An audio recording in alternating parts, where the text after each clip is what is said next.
Hey guys, Nick here today. It's almost the end of the year, so I thought that I'd make a quick countdown video of my favorite comics I read in 2018. So, there are no qualifications of this video, except it's just any comic that I read in this year, so it doesn't have to be a new comic. It just can be anything that I read in the year. So, yeah, just go ahead and get into the video because I want to have a good New Year's and set some New Year's resolutions. So let's go ahead. First one, of course, as you see right now, is Legend of Zelda: Oracle of Ages. Now, I haven't reviewed this book, so I won't be showing any images of it, but it's really good. Yeah, it's best so far. I'm not going to spoil it anymore because I got a review of that coming up tomorrow. So, just be ready, and I'm sorry for the delay. Let's just head around round 2. No, number 9, not round 2. Stupid. This is not scripted. Number 9 is Batman the Dark Knight, Volume 1, Night Terrors. Now, the story of this book is actually pretty good. It's a classic Batman detective story where he's just trying to find out who done it, and it shows you a whole bunch of different villains, and the twist at the end is kind of predictable, but it's really good. The art is by David Finch, who I hadn't seen before, but now I'm going to be looking for his work because it's very detailed. His art style is similar to Jim Lee, but I think it's probably maybe more detailed, maybe darker, a lot more shading, as you can see with this picture I'm about to show you. Yeah, as you can see, his art is very detailed. This fight with Bane is probably the highlight of the book, I'd say. So yeah, you definitely should check it out. Just a really good Batman story. If you're looking for a book that you'd want to be in a movie or something, then this is what it is. On to number 8. Number 8 is gonna be All New X-Men: Ghosts of Cyclops. Now this story is by Mark Bagley. He draws the book and it's really good. Mark Bagley is most well known for drawing a whole bunch of issues of the original Spider-Man comic in the 90s, and then drawing every issue of Ultimate Spider-Man until about issue 110. So most of you guys, if you have an issue of Spider-Man just somewhere in your house, there's a good likelihood that it was drawn by our boy here. So, yeah, of course, the art is really good. He's a veteran. And the story's pretty good. It just takes a lot of background information to know about, though. Like, Batman Night Terror is just one singular story. There wasn't anything to it. But this one, you have to know all about blah, blah, blah, what had happened to Cyclops. But if you have caught up on the lore and what's happening now at Marvel, it's a very good read. Yeah, check it out. And here's a picture of the art.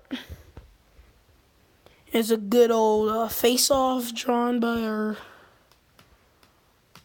Bagley. Just a lot of detail. Pretty, not too stylized in a specific way, but it's still just well drawn, which is more than I can say than for some other stories that have been written by Marvel this year. So, yeah, I'd definitely check it out if you're in the mood for a good teen book, like something comparable to a Teen Titans book. And, yeah, on to number 7. I can't count. This is why I'm not on school right now. Number 7 is The Superior Spider-Man, Superior Venom. The plot is exactly how it sounds. If you guys know, Superior Spider-Man was basically the story where Doc Ock became Spider-Man because he was in Spider-Man's mind, and he was gonna use it for evil, but he decided to be a good guy. But in this story, he gets the Venom symbiote, and wreaks havoc, and they even have to call in the Avengers. So yeah, it's a very good story. I think the real pull for me here is the art. It's made by Humberto Ramos. Humberto Ramos, when he started, his anatomy was really bad. Like, if you look at his work from 2002 to 2012, I say, it was just messy. But he definitely brings it back. Here, hold on, I'm going to show you a good image. Yeah, good old image. Up here, there's a face-off between Spider-Man and Flash Thompson. Then there's, of course, the image of Superior Venom, just looking cool, looking villainous like he should. So yeah, he's definitely gotten better as an artist, and I'm excited to see if he gets even better in the next book that he's going to be doing, which is volume 2 of a book that's on this list. So don't stop watching this video in the middle of the video. On to number math. 6. Yeah, I know math. Number 6 is The Avenging Spider-Man by Zeb Wells and Joe Madureira. It's really good. It's a really good book. Zeb Wells writes Spider-Man. He's witty, but he's not just obnoxious too much. He still feels like when things get dire, he wouldn't just keep on cracking jokes. And it's called The Avenging Spider-Man, not because he's getting revenge, or getting avenged or whatever, because he's an Avenger. So it's basically some team-up tales between him and, first there's Wolverine, and then I'm pretty sure there's like Spider-Woman and Hawkeye. So yeah, it's pretty good. Oh yeah, also the Red Hulk.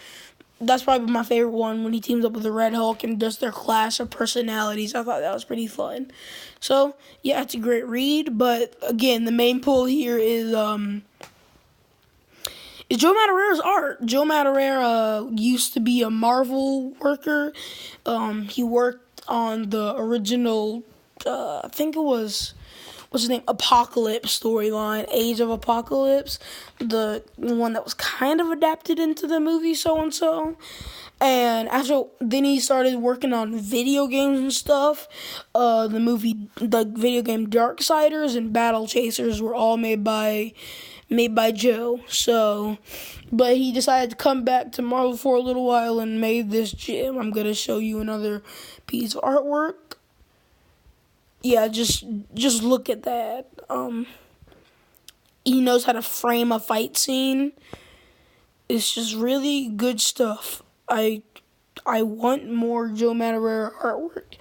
Please stop working on video games, man. Come back to the comic book industry. We need you.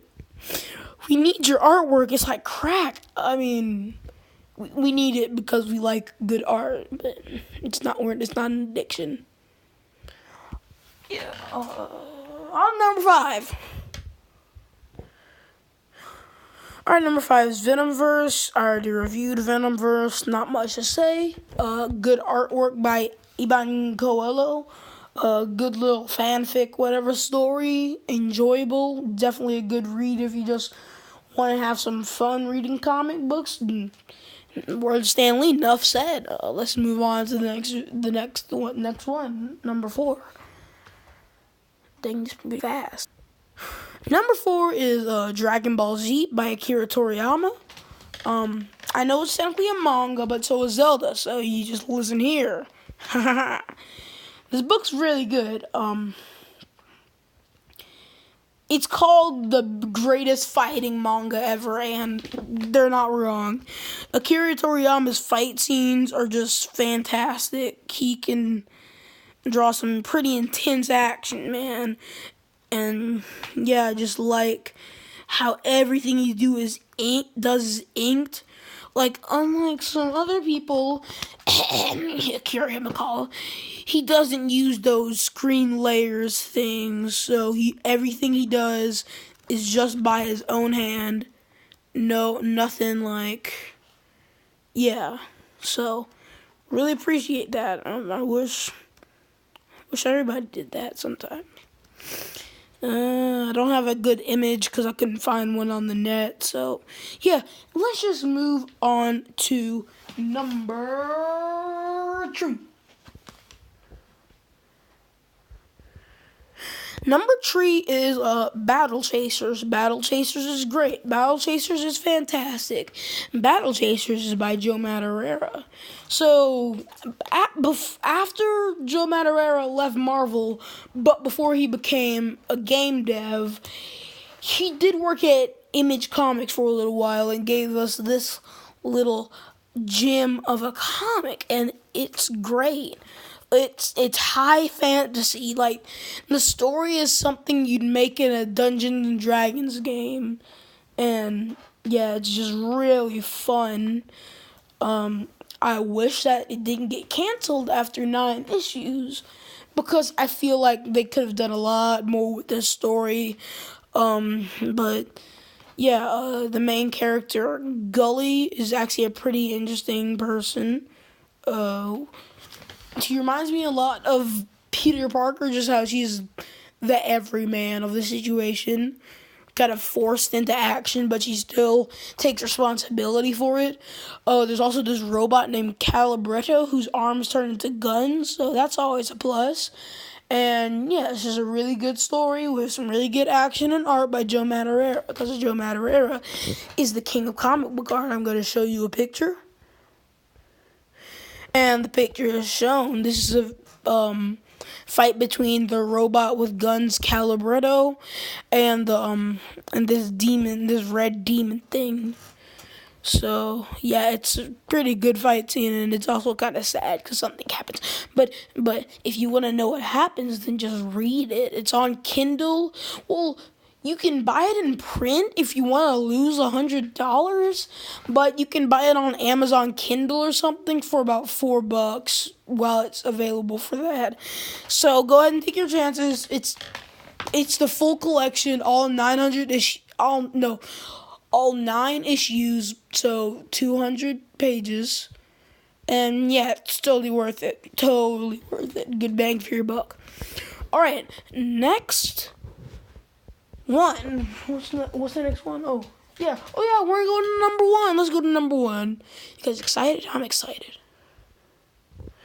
Sorry, my page was wrong. This is not number 1. This is number 2. I marked it at a number 3. So, excuse me for these technical difficulties and my sins. I clearly don't know how to write numbers or read numbers, so you should talk about DC Metal. Nothing matters. I'm just stupid. So in DC Metal, it's really good. I can't really explain the plot because the basic synopsis, I guess, is just the Justice League fights these evil demon bat people from the darkness, and they want to find these things called the tin metal or something, and the metals are totally psychedelic, dude. And yeah, the metals have the powers of lots of things, and I like the 10th metal the most because it has the power of imagination. And yeah, so I enjoyed it. The problem is, just like Green Lantern and Blackest Night, though, it's an event comic, so there's a lot they're missing out, and I really don't want to have to read DC Metal Rebellion or any of those things. I just want to read the base story, so I did feel a bit cheated, but the art from, what's his name, Greg Capullo, was enough to keep me on the book. I'll show you a good page, probably the most iconic page from it. Hold on. Yeah, this is the page with when they show all of the Dark Knight Bat people, which are basically versions of Batman from each different dark universe. So there's the Red Death, who's this Batman Flash. There's that guy on the far right, who's Batman Green Lantern. The guy in blue, who is Batman Ares. and the leader villain Barbados in the back. Or is it Barbados? I like Barbados because it's just bat in it, and they're all bats, and yeah. And yeah, it's just a really fun read. Just the art though. The art is, like I said, is the main thing you're gonna be reading this for. So with that all said, let's go to the real number one, not the Nick number one. All right, y'all ready? Let's see it. Amazing Spider-Man by Nick Spencer and Ryan Ottley. Now, the name of Nick Spencer is not why I like this, but I like it because it's a really good story. It has Spider-Man back to basics. He's not Doc Ock. He's not the leader of Parker Industries. He's not any of those things. He's just good old Peter Parker. And that's all we really want, right? Just Peter Parker doing what Peter Parker does. He gets back together with Mary Jane, and it's pretty fun. Now, that's the first half of the story. But then in the first, real arc of the story, it gets really interesting because accidentally Peter Parker and Spider-Man become two separate people. But Peter Parker maintains the responsibility, and Spider-Man maintains the great power. So what's great power without great responsibility? That's the question. So it's a really interesting story, and I like it how, almost in a potshot sort of way, the Spider-Man without great responsibility is basically how this guy named Dan Slott, the previous Spider-Man writer, that's basically how he's written Spider-Man, as this mean poo-poo head. Yeah, gotta keep PG. Yeah, this mean poo-poo head who doesn't care about people. The only person he cares about is himself. So, yeah. But, again, the main draw is Ryan Ottley. Hold on. Let me show you a good image. Yeah. Look at this. It's a great picture. Ryan Ottley is most known for working on this amazing, well, at least I hear it's amazing. I'll check it out for myself. This comic book called I forgot what it's called. Hold on. Invincible. Yeah, I totally didn't just cut and look what he was known for. Yeah, I knew the name, I just forgot. But yeah, Invincible was this really long run indie series that was basically like this deconstruction of the superhero genre, and everybody loved it and everybody was sad when it ended. So then Ryan Ottley's like, hey, how about I go to Marvel and make Spider-Man even more amazing? And he totally did.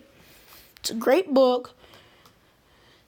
If you're just looking for a good Spider-Man story, this is what you need. This is what everybody needs. This is just Spider-Man.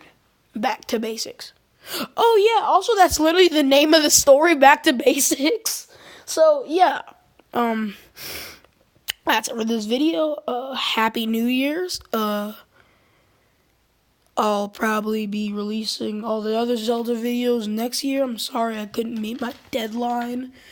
Exams started piling up, and then I just wanted to chill for winter break, and I'm sorry, I'm lazy.